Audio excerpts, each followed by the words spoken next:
Creek Harbour is a product that I've loved since 2021. It's when it got real attention.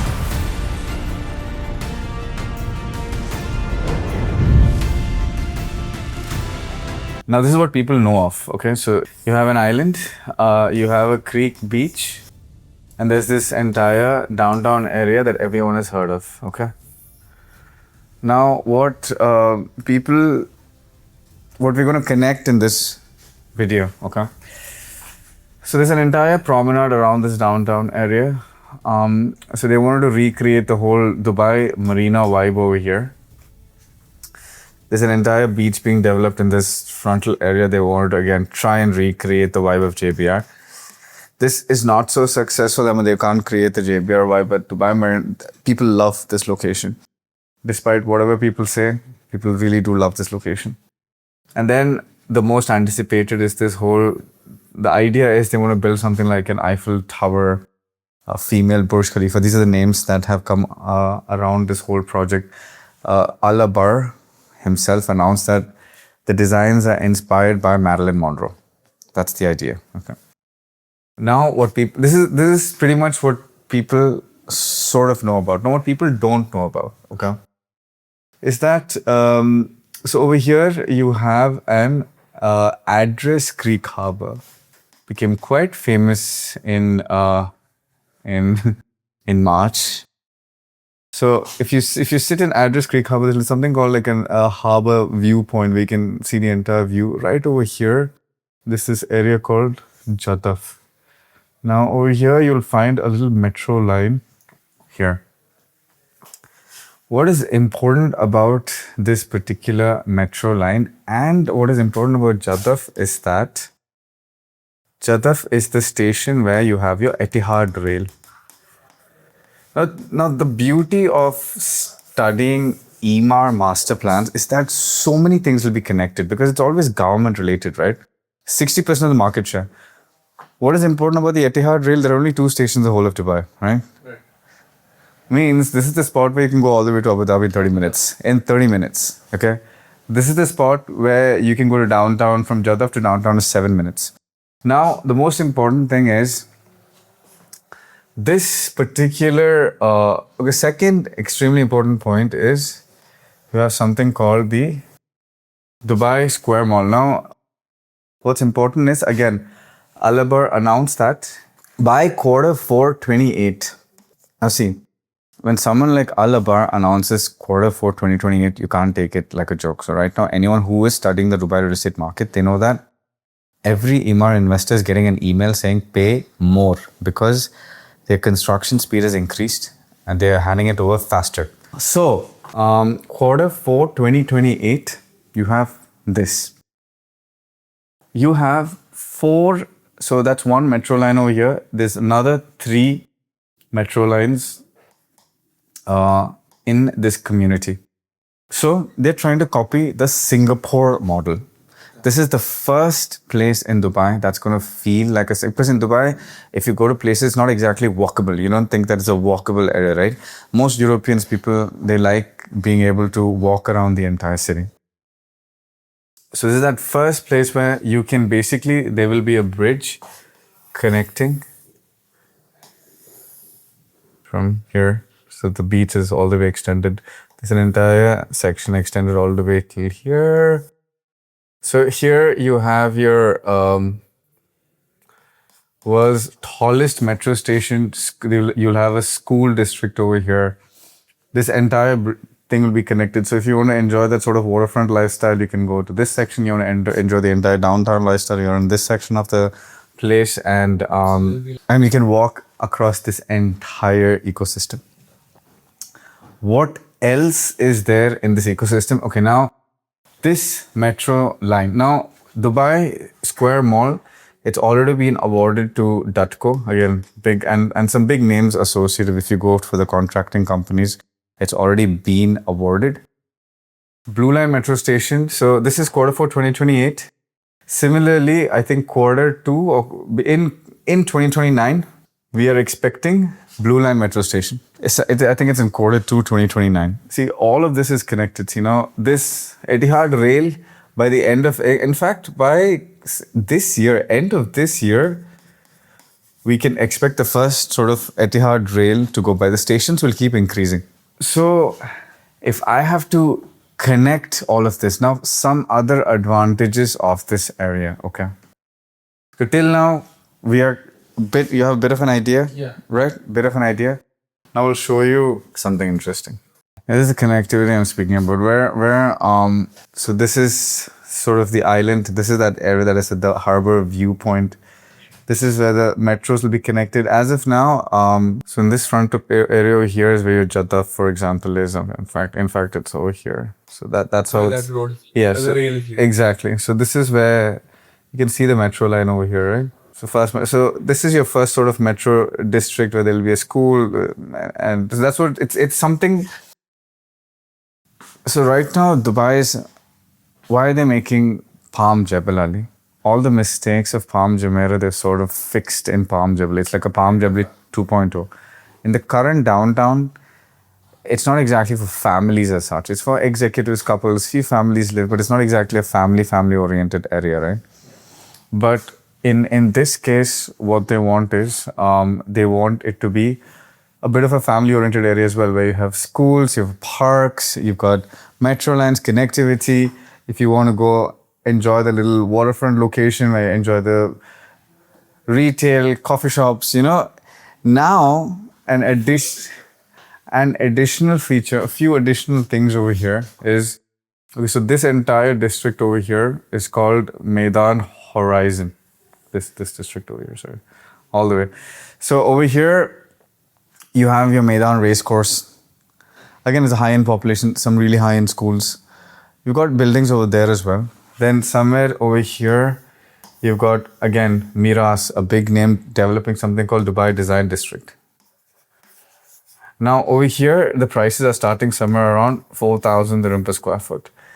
In Maidan, we're looking at 2,500 going to about 3,000 dirham per square foot. It started at 2,200, branched towards 2,500 and upwards. What's important is, so now what we understand is that anyone who lives over here lives in like the future downtown district. Everything that they need exists in this community itself.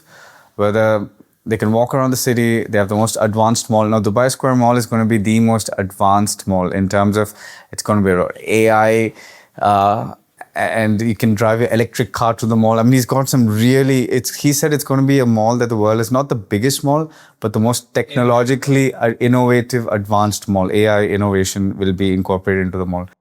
So, can you imagine anyone living in this part of the city? Unbelievable. Apart from that, your connectivity. If you want to go to Abu Dhabi, just take the rail. If you want to go to Disney World, it's easy. You want to go to Burj Khalifa, it's easy. The views, so for some of the buildings over here, you can see the Creek Tower, you can see the Burj Khalifa skyline, right? So in terms of location, something like this has not been made. That's why I call this the Downtown 2.0. At this side, you've got the Dubai Festival City, where you've got the Festival City Mall, the infrastructure for Festival City. So you've got Jeddah, Dubai Festival City, Dubai Design District, Maidan Horizon, and after Dubai Design District, you've got downtown over here, right? So unbelievable. In terms of infrastructure, I don't think so. Now, when the first project, so in this downtown area, the first project, first tower, now they're going to launch. Okay. Not all details have been announced yet. It's only tentative details that have been announced. This is by EMAAR. This is by EMAAR. So this entire master plan is EMAAR. All the buildings that you can see over here, all the projects that you can see over here, everything is EMAAR. 100% owned by EMAAR. So when the first project comes, okay, now we'll understand something interesting. So every time EMAAR launches a master plan, for example, let's take an example of RYM. Now, this can be used for, you can take over the last 20 years, any master plan of EMAAR. The first project that they launched somewhere around 2019 was a product called Seagate and Seascape.